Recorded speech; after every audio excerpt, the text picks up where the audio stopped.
다음은 한국지방행정연구원 금창호 선임연구위원님의 지방자치법 전부 개정의 대응 전략 특례시 지정 기준을 중심으로 라는 주제로 발제를 해주시겠습니다.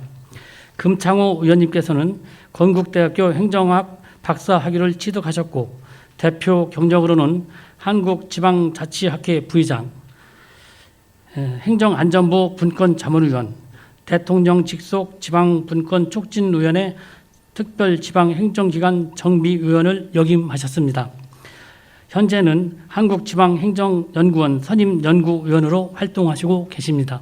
그럼 금창호 위원님의 발제를 시작하도록 하겠습니다. 큰 박수로 부탁드리겠습니다.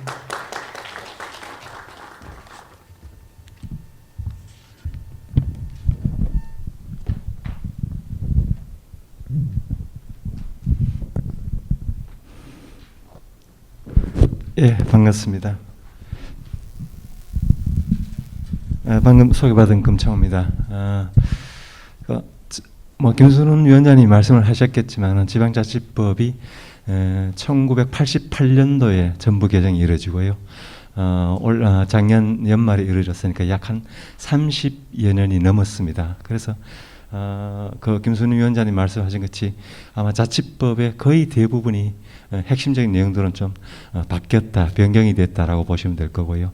특히 이제 그 전체 장이나 조를 보면은 장만 해도 약 한 2개 장이 늘어났으니까 기존에 있던 자치법 중에 좀 개정이 필요한 부분들도 개정이 됐을 뿐만 아니라 새로 추가된 내용들이 그렇게 많다라는 것이죠. 그래서 아마 시도, 시군구, 지방에서는 어쨌든 이 지방자치법이 지방자치를 운영하는 근간이고 모법이기 때문에 여러 가지 많은 관심들이 있을 거로 생각을 합니다. 제가 오늘 발표드릴 내용은 자치법 전부 개정안 내용 중에서 특히 이제 아산시가 좀 관심을 갖고 있는 사항들인데요. 특례시 지정 기준이라는 내용입니다. 여기서 이제 특례시 지정 기준이라는 용어를 썼습니다만은 이거는 사실 아주 엄밀하게 얘기를 하면 특례시 지정 기준은 아니고요. 특례 제도 기준에 관련된 내용이다라고 보시면 될 것 같습니다. 제가 이제 김순훈 위원장님 발표하실 동안에 뒷자리 가서 한번 화면을 봤었는데요. 여기서 보면 굉장히 크지만 뒤에서는 잘 안 보이더라고요. 그래서 뒤에 계시는 분들은 가급적이면 이 화면과 동시에 그 유인물을 동시에 참조를 해주셨으면 좋겠다라는 말씀을 드리겠습니다.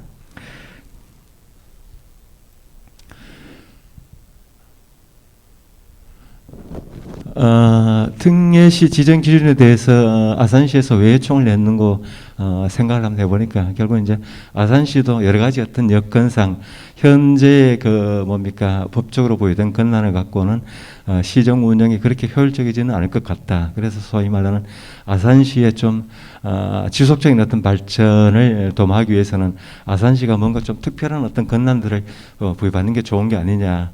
아까 우리 이 자리 오기 전에 시장님실에서 잠시 시장님이 하시는 말씀을 들었었는데 산업단지 개발함에 있어서 천안시와 아산시의 격차 때문에 아산시가 여러 가지 어떤 곤란한 점이 없잖아 있다라는 말씀을 하셨습니다.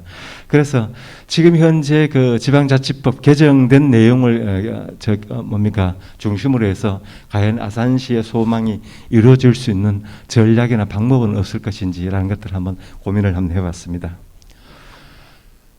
우선 특례 제도의 개념에 대해서 간단하게만 말씀을 드려보겠습니다.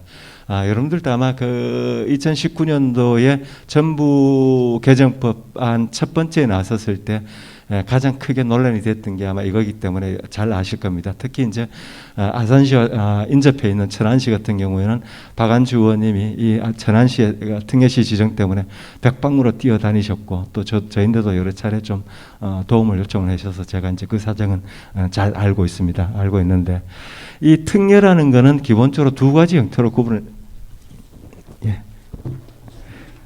혹시 요거를 좀 뺄 수는 없습니까?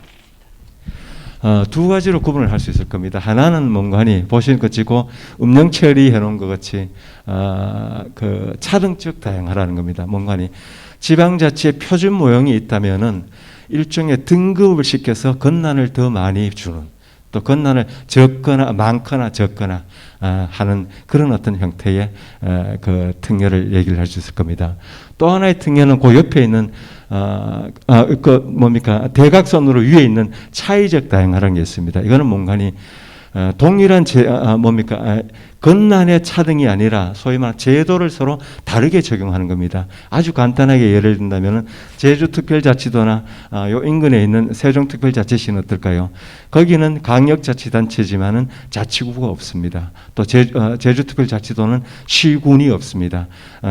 뭐 잘 아신 것처럼 제주특별자치도 어떤 경우에는 특별자치도로 전환되기 이전에 4개의 시군이 있었습니다. 제주시와 서귀포시와 북제주군, 남제주군이 있었어요. 그걸 좀 더 없앴습니다. 그래서 그쪽에는 제주특별자치도가 강력의 업무뿐만 아니라 기초의 업무도 통합해서 운영하는 그런 어떤 시스템을 갖고 있죠. 그러니까 이제 권한 중심으로 등급을 매길 것이냐, 아니면은 그 특정의 제도를 서로 달리할 것이냐라는 것에 따라서 차등적인 특례 혹은 또 차이적인 특례 이렇게 구분을 할 수 있다라는 말씀을 드릴 수 있을 겁니다. 그러면 이 특례 정책이 그동안 역대 정부에서는 어떻게 이루어져 왔느냐라는 건데요. 보시는 것이 노무현 정부부터 시작해서 현재의 문재인 정부까지를 본다면은 광역 단위는 뭐 잘 아신 것이 그 분권 정책 측면에서는 제주특별자치도를 설치를 한 것, 이게 이제 일종의 특례입니다. 아까 말씀드린 것이 차이적 특례고요. 그다음에 균형적인 측면에서는 세종특별자치시를 설치해서 그 차이적 특례를 부여한 게 있습니다. 그런데 기초를 중심으로 본다면 보시는 것이 크게 두 가지입니다. 하나는 대도시 특례가 계속 적용이 되어 왔고, 그다음 또 하나는 아산도 아마 저 통합시니까 잘 아시겠죠. 옛날에 뭐 의량시, 아산군이 통합해서 아산시가 된 건데, 그렇다면 이것이 통합된 지역에 특별한 어떤 권한을 부여하는 이런 어떤 특례들이 역대 정부별로 쭉 유지가 되어 왔다라는 겁니다. 다만 이제 이 유지되어 왔던 특례들이 이번 정부 들어서 좀 더 다양화되는 그런 어떤 국면을 맞고 있다라고 보시면 될 것 같습니다. 현행 정부 정책을 한번 간단하게 보면 이렇습니다. 특례를 중심으로 해서 보면은요, 보시는 것이 기본적으로 김순우 위원장님 그 말씀을 안 하셨던 것 같은데, 지금 현재의 문재인 정부의 자치분권 정책은 분권위 에서 확정되기 이전에 행안부에서 먼저 좀 검토를 했었습니다. 그 이전 정부와 달리요. 행안부에서 정책을 검토를 할 때는 그 밑줄 친 부분을 보시면 알겠지만은 주로 이제 뭐냐면은 통합이나 아니면은 구역 변경을 할 때 좀 나름대로 특례를 부여하는 것. 그런데 이거는 뭐 아까 말씀드린 것이 기존에도 쭉 있어왔던 정책 중에 하나다라고 보시면 될 겁니다. 그런데 이게 이제 분권위가 출범을 하면서 분권위에서 최종적인 어떤 분권 정책을 수립을 했었는데, 그 확정된 내용에 따르면 보신 것이 대도시 특례 확대라는 과제가 들어가 있습니다. 이 대도시 특례 확대의 기본적인 어떤 내용들이 현재 지방자치법 개정 내용의 개정 법률에 구체화됐다라고 보시면 될 겁니다. 기존의 어떤 사례를 제가 이거는 아까 말씀을 드렸었는데, 말씀드린 것 기존의 사례를 보면은 차등적인 다양화, 그다음 차이적인 다양화에서 이러이러한 것들이 있어 왔다라고 말씀을 드릴 수 있고요. 그 다음에 이제 외국 같은 경우에는 사실 우리는 일본이나 혹은 또 미국이나 혹은 또 프랑스, 영국, 독일 이 국가들에 비해서는 지방자치를 본격적으로 시행한 어떤 역사가 좀 일천합니다. 일천하기 때문에 그 나라들이 지방자치를 적용해 오면서 여러 가지 어떤 우리보다는 좀 더 다양한 어떤 특례들이 이루어져 오고 있다라는 것은 익히 알려진 사실인데요. 보시는 것이 영국이나 혹은 또 일본, 미국 이런 나라들은 여러 가지 어떤 목적과 기준에 따라서 지방자치단체의 특성에 혹은 또 여건에 부합하는 또 그걸 통해서 일종의 어떤 지방자치단체의 경쟁력을 높이고 어떤 주민들의 어떤 편의를 좀 더 향상시킬 수 있는 그런 어떤 시스템 혹은 또 제도들을 운영을 해왔다라고 보시면 됩니다. 다만 이제 그 오늘 아산시의 어떤 기대에 그 따른다면은 뭐 영국이나 미국의 제도보다는 오히려 일본의 제도가 더 유용한 사례가 되지 않을까라는 생각이 드는데요. 일본 같은 경우에는 당초에는 보시는 것이 지정도시라든지 중력시 그다음에 특례시 세 개의 어떤 특례 제도가 있었습니다만 지금은 특례시는 폐지가 돼서 그 중력시로 통합이 됐습니다. 그래서 이제 크게 보면은 지정도시와 중력시 두 개의 어떤 특례 제도가 운영이 되고 있습니다. 운영이 되고 있는데 특히 이제 지정도시가 당초에 지방자치법 전부 개정에 중요한 어떤 천안이든 아니면은 전주든 혹은 또 청주든 이쪽에서 요청했었던 중요한 어떤 논거가 되었었습니다. 이건 제가 좀 이따 다시 한번 설명을 드리는데 뭔가니 이쪽에 일본 같은 경우에는 인구 규모가 중요한 어떤 특례를 부여하는 기준이 되기는 합니다만은 이 인구라는 것은 여러 가지 기준 중에 소위 말 n분의 1이지 그 유일한 유일한 기준은 아니었다는 겁니다. 지금도 이 시스템이 적용이 되고 있고요. 근데 사실 우리나라는 일본의 어떤 시스템과는 좀 단순화되어 있는 그런 어떤 시스템이 아닌가라는 생각이 듭니다. 구체적인 내용은 자료를 좀 참조를 해 주시고요. 그러면 특례시의 그 논의가 어떤 방향으로 전개가 되어 왔는지라는 걸 한번 간단하게 말씀을 한번 드려보겠습니다. 우선 기본적으로 소위 말하는 기존의 특례의 논거는 보신 것이 기본 특례와 부가 특례 두 가지로 구분을 할 수 있습니다. 기본 특례는 지방자치법과 그다음 시행령에 규정이 되어 있는 건데요. 주로 이제 인구 기준으로 해서 인구 50만 이상에는 특례를 부여한다. 이 특례는 대부분 뭐냐면은 강력 사무에 관련된 특례입니다. 그러니까 충청남도가 갖고 있는 특정의 갖고 있는 업무 중에 강력에 해당되는 강력 사무에 해당되는 일부 건난들은 50만 이상이 되면은 천안시로 내려줍니다. 그러니까 이제 천안시는 그걸 굳이 충남도의 간섭이나 감독을 받지 않아도 된다라는 겁니다. 그런데 이 기본 특례 외에 부가 특례라는 게 있습니다. 부가 특례는 보시는 것이 첫 번째는 이제 특별법에 규정되어 있는 건데요.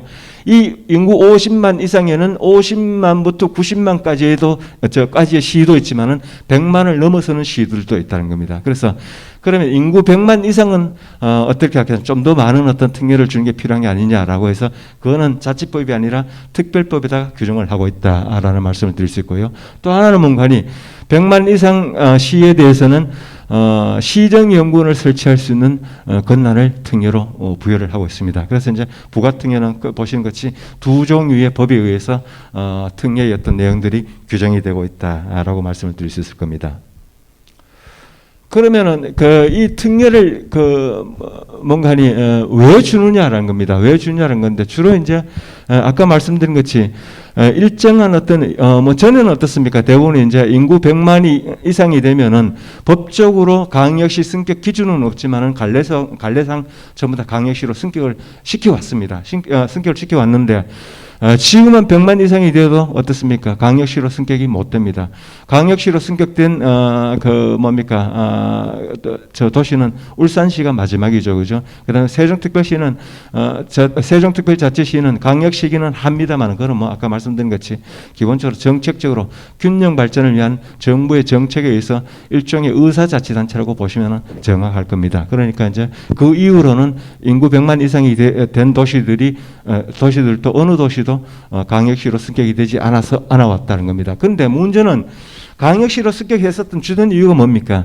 인구 100만이 되면은 이 인구 100만이 움직이는 공간에서 발생되는 여러 가지 어떤 수요들이 일반적인 어떤 권한을 갖고 대응하기에는 굉장히 한계가 있다는 겁니다. 그래서 거기에 걸맞는 권한, 혹은 또 시스템 이런 것들을 갖춰주자라는 의미입니다. 그래서 그래야만이 거기에 거주하는 주민분들이 나름대로 적절한 어떤 수준의 서비스를 제공받을 수 있게 되겠죠. 그래서 이제 이런 것들 때문에 소위 말하는 특례를 부여를 하게 되는데, 요번에 지방자치법 개정을 하면서는 아까 말씀드린 것이 기본적으로 정책이라는 건 대부분 뭔가니 그 정책이 그 확정이 돼서 외부로 공표되는 것 외에 그 내부적인 이면에 있는 또 다른 여러 가지 어떤 스토리들이 있습니다. 있는데 뭐 그걸 제가 여기서 다 말씀드리기는 좀 곤란하고요. 어쨌든 공식적으로 발표된 거는 소위 말하는 대도시의 종류를 좀 더 명확화하자, 인구를 기준으로 해서라는 게 이제 기본적으로 행안부가 갖고 있는 입장입니다. 입장이지만 그 입장 이면에는 여러 가지 또 다른 어떤 그 사연들이 있다라는 거는 그냥 여러분들이 그 뭐 짐작을 해주시고요. 그러면 이 특례시 그 뭡니까 법안 경과가 어떻게 되어 왔느냐라는 건데요. 보시는 것이 2019년도에 지방자치법 전부 개정안이 그 상정이 됐습니다. 상정이 되면서 그때는 소위 말 특례시 지정 기준이 명쾌했습니다. 인구 100만 이상 대도시, 그러니까 수원, 창원, 용인, 고양 이 4개 도시만 100만이 특례시가 된다라는 거 있습니다. 라는 거인데 이게 발표되자마자 곧바로 여러 가지 저항들이 그 발생이 됐습니다. 잘 뭐 그때 뭐 언론을 통해서 아마 많이 보셨을 거예요. 총대를 면부는 전주시장 김승수 시장님이셨고, 그다음에 청주, 그다음에 전주, 뭐 성남 해서 일종의 그 뭡니까 특례시의 그 특례 이 기준을 충족하지 못하는 50만 이상 시 중에서 성남시 같은 경우에는 또 다른 목적이었었고 대부분 뭐냐면 비수도권의 그 50만 이상 시들이었었습니다. 특히 이제 청주하고 그 뭡니까 전주 같은 경우에는 김승수 시장님 같은 경우는 약 한 두세 달을 거의 막 서울에 가 사셨어요. 사시면서 이 양반 쪽에서 그 주장했었던 논거는 이겁니다. 뭔가니 그 도중에 광역시가 존재하지 않는 도청 소재지의 50만 이상 시는 특례시로 들어가야 된다. 그게 이제 세 군데가 있습니다. 세 군데가 있는 게 첫 번째가 그 전북의 전주시, 그 다음에 충북의 청주시, 그 다음에 이제 그 뭡니까 사실 기준을 충족하고 있지는 못합니다만은 강원도의 춘천시, 여기는 광역시가 없습니다. 광역시가 없어서 춘천은 워낙 뭐 인구가 그 뭡니까 적기 때문에 사실 그렇게 적극적으로 나서지를 못했고요. 발벗고 나섰던 곳이 전주하고 청주였었습니다. 그런데 청주 같은 경우에는 청주가 특례시로 지정이 되면은 청주시는 거의 모든 충북도의 도서의 절반 이상을 청주시가 갖고 있습니다. 그래서 도 쪽에서 거의 좀 반대가 심했었고요. 다만 이제 전주 같은 경우에는 청주보다는 좀 그 비율이 좀 낮았습니다. 낮아서 전북도지사 전북도 쪽에서 암묵적으로 그러면 당신네들이 한번 뛰어봐라라고 한 거였었습니다. 그래서 보시는 것이 이게 결국 통과가 못됐습니다. 물론 이제 뭐 이 조항 때문에 통과가 되지 않았었던 건 아니고요. 그 당시에 정치적 상황은 뭐 제가 말씀드리지 않아도 충분히 아실 거라 생각을 합니다. 그래서 어쨌든 그 이 조항 자체는 1년 후에 다시 2020년도에 행정안전부에서 지방자치법 전부 개정안을 국무회의를 통과시키고 국회에 넘겼을 때 바뀌었습니다. 보시는 것이 인구 100만 이상 대도시는 당연히 특례시로 되는 것이고, 또 하나의 조건이 붙습니다. 인구 50만 이상 대도시 중에서 행정 수요와 국가 균형 발전 등을 고려해서 특례시로 편입될 대상들을 행안부에서 지정을 하겠다라는 게 있었습니다. 그러니까 이제 아까 말씀드린 것이 19년도에 그 제안됐던 발표됐던 전부 개정 법률에 대해서 50만 이상 시들이 적극적으로 뛰어서 어쨌든 그들의 의견들이 반영이 된 법률안이 나왔다는 겁니다. 나왔는데 여기서 또다시 이제 발목이 잡힙니다. 여기서는 이때는 사실 그 뭔가니 다른 정치 사항보다 더 우선됐던 게 이 특례시 조항이었습니다. 뭔가니 인구 3만 이하의 그 뭡니까 군들, 인구 3만 이하의 군들은 지금 현재 가속화되는 저출산 고령화 사회에 비춰볼 때 조만간 매우 심각한 어떤 위험에 도달할 혹은 또 직면할 가능성이 높다는 겁니다. 그래서 어차피 시군구에 대한 기초에 대한 어떤 특례 조항을 손질을 할 거면은 좀 더 포괄적으로 해서 인구 3만 이하의 군들도 나름대로 소매 특례를 받을 수 있는 조건을 달라라고 또 그 주장을 하기 시작했습니다. 그래서 결국 이제 최종적으로 국회를 통과하면서 보시는 것이 인구 100만 이상 대도시는 특례시로 가고, 나머지 행정 수요와 국가 균형 발전 및 지방 소멸 위기 등을 고려해서 100만 이상 대도시를 제외한 전체를 놓고 어떻습니까? 일정의 특례가 필요한 부분들의 특례를 주자라는 겁니다. 이렇게 이제 법이 바뀌었습니다. 근데 여기서 잘 보셔야 됩니다. 위에서 보시는 것이 뭡니까? 2020년도에 그 행안부 개정안에서는 행정 수요와 국가 균형 발전입니다. 국가 균형 발전인데 실제 그 국회를 통과한 법률을 보시면은 행정 수요, 국가 균형 발전 및 지방 소멸 위기 세 가지가 소위 말 검토 기준으로 확대가 됐습니다. 확대가 됐는데 이 지방 소멸 위기는 어떻습니까? 아산시와 상관이 없습니다. 아까 말씀드린 것이 이거는 대부분 인구 3만 이하의 군들이 해당이 될 겁니다. 그러면은 아산시가 만약에 아까 시장님이 말씀하셨던 것이 좀 더 시정 운영의 원활한 어떤 운영을 위해서 필요한 어떤 특례를 바꾸자 한다면은 어떤 것들을 갖고 전략을 세워야 될 것이냐라는 겁니다. 이 세 가지 중에 행정 수요냐 아니면 국가 균형 발전이냐라는 겁니다. 이 두 가지를 놓고 아산시가 어떤 것에 근거를 해서 어떤 전략을 수립할 것이냐라는 것들을 고민을 할 필요가 있겠다는 겁니다. 다만 이제 그 김순훈 위원장님 말씀하셨습니다만은 행안부에 관련된 거는 제가 말씀을 드리겠습니다. 이 시행령을 9월 때까지 마무리하는 거로 지금 로드맵을 잡고 있습니다. 그러니까 그 9월 이전에 만약에 그 아산시가 나름대로 아산시 어떤 특례가 필요하고 그걸 나름대로 지정받을 수 있는 여건을 만들겠다라고 한다면은 그 이전에 나름대로 안을 마련할 필요가 있겠다라는 겁니다. 근데 9월 달에 그 마무리되니까 예를 들어서 막바지 단계에 가서 투입을 해봐야 그건 사실 그렇게 큰 어떤 효용성이 없습니다. 그러니까 최소한 상반기에는 나름대로 아산시의 고민의 결과가 도출될 필요가 있겠다라는 말씀을 드리고요.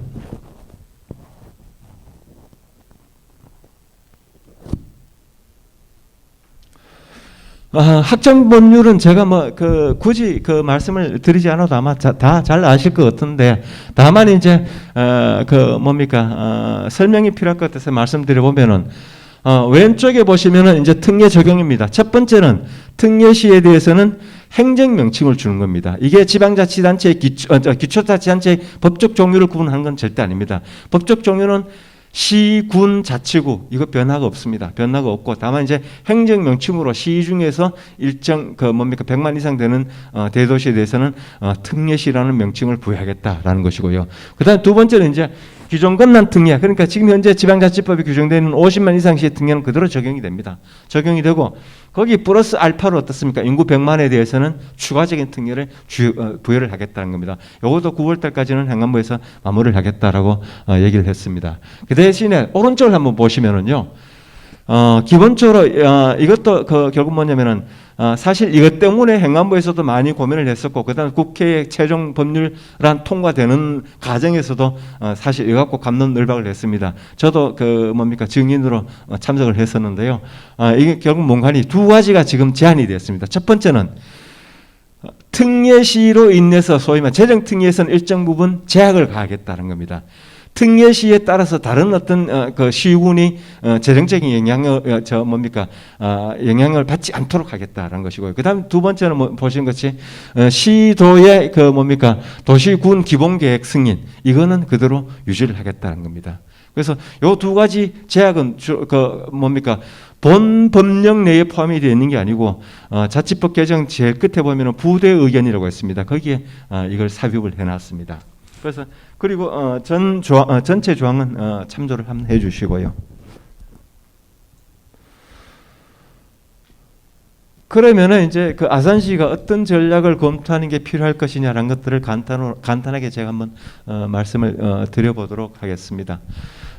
보신 것이 기본 변수는 인구 100만 이상. 이거는 특례시와 관련해서 아산시가 나름대로 검토할 필요는 없을 것 같다라는 생각이고요. 그거는 지금 현재 어떤 개정 법률에 따르면은 손을 대기 어렵습니다. 어렵고 아까 말씀드린 것이 그 밑에 있는 세 가지 변수, 그러니까 행정 수요와 균형 발전, 그다음에 위기. 인구 위기 이 세 가지 중에 어느 기준이 좀 더 아산시에 적용될 수 있는 기준으로 검토가 돼야 될 것이냐라는 건데요.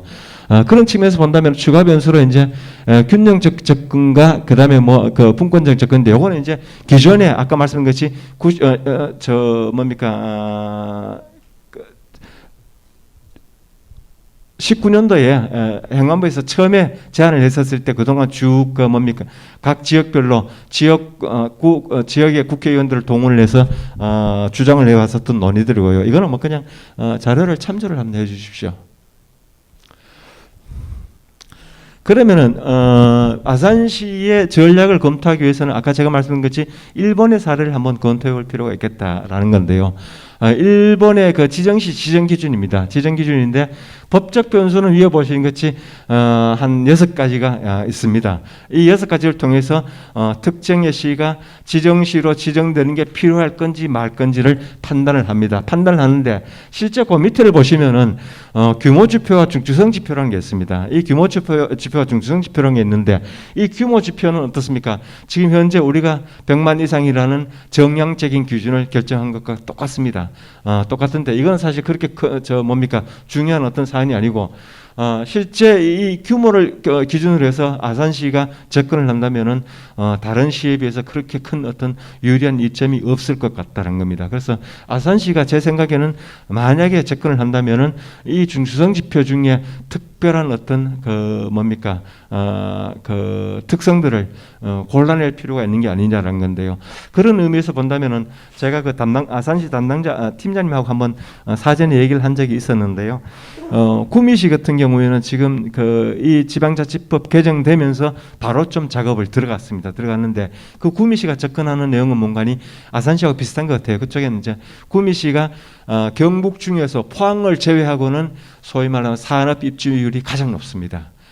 그리고 거기에 따라서 소위 말하는 그 인구 구성이 젊은 층이 그 가장 높습니다. 그래서 이제 구미시 같은 경우는 청년 플러스 산업 중심의 도시다라고 해서 그걸 근거로 해서 특례를 부여받는 전략을 제가 수립하고 있는 거로 알고 있습니다. 알고 있는데 그 구미시하고 아산시가 거의 유사한 어떤 특성을 갖고 있는 게 아닌가라는 생각이 들어요.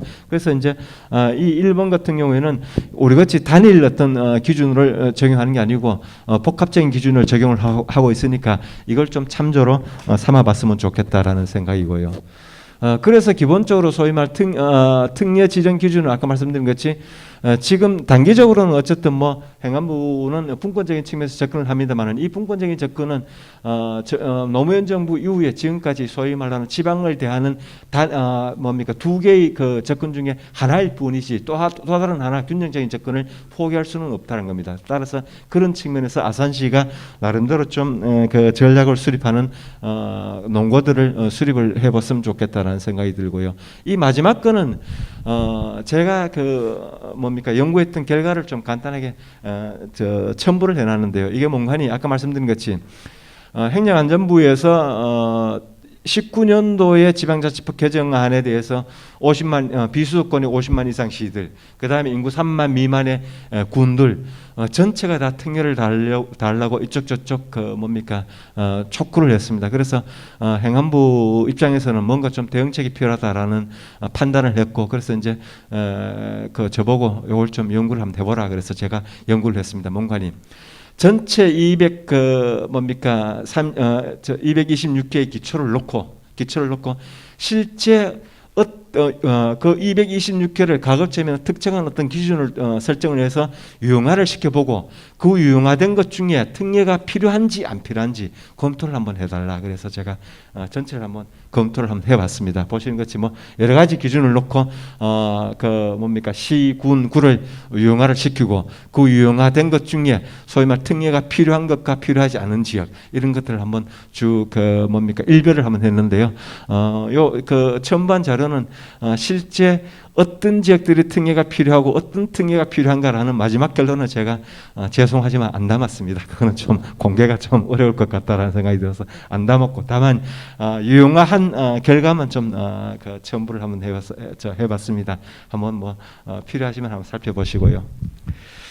예, 이상으로 그 특례에 관련된 거는 그 마무리를 하도록 하겠고요. 다음에 이제 추가적으로 딱 한 가지만 말씀을 드리면은 아산시가 제가 이제 그 차를 갖고 오늘 한번 와봤는데요. 사실 천안시를 거쳐서 아산시로 들어왔는데 우리가 흔히 이제 연담화 현상이라는 게 있습니다. 뭔가 이 도시와 도시 간의 일정한 어떤 경계가 사라져 버리는 동일한 어떤 생각권을 구성하게 되는 그런 현상이 수도권에만 있는 게 아니고 동남권에만 있는 게 아니고 천안 아산에서도 이미 나타나고 있는 게 아니냐라는 생각이 들어요. 물론 행정구역상이야 천안시와 아산시가 구분이 되어 있지만은 주민들이 살아가는 소위 말 생활 권역은 아산시, 천안시가 그렇게 구분이 되지 않는 그런 어떤 연담화 현상이 나타나고 있다는 거죠. 따라서 이런 것들에 대한 어떤 대응도 아산시든 혹은 또 천안시든 게을리해서는 안 될 것 같다는 겁니다. 그런 측면에서 본다면은 아까 말씀드렸듯이 지방자치법 전부 개정 법률의 제12장으로 되어 있는 특별지방자치단체에 대한 검토도 아산시는 추가적으로 할 필요가 있을 것 같다라는 생각을 한번 해봤습니다. 그건 뭐 사적으로 말씀드리고 이상으로 마치도록 하겠습니다. 감사합니다.